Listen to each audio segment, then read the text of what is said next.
tailor activities such as seminars, role plays, etc. The main vision of this EMPOWERIA is to create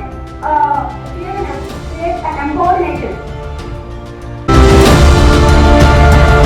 First one will be SWOT analysis. So SWOT analysis is nothing but strengths, weaknesses, opportunities and threats. These can also be implied in your daily life. In a way, I will take a small example that can relate to your daily life. Like suddenly the college has announced a semester exam for next week. Will you guys just directly jump into your homes and open your books and prepare for your exam? No.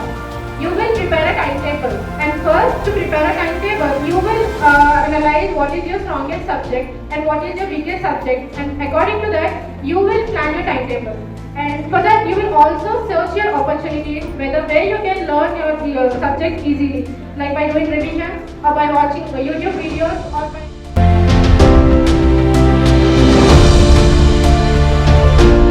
bank account for the business. Whatever the 50,000 is generally credited into her account itself. So at the end, she uses that amount for her personal uses like movies or shopping, etc.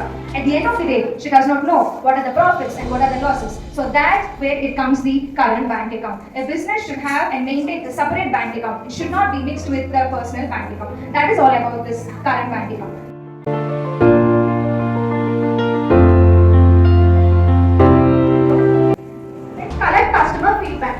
Apart from the Maggi, people said that they need different flavors, that is different masalas. So if we started to launch with different masalas, then analyze results, and finally we came to exercise.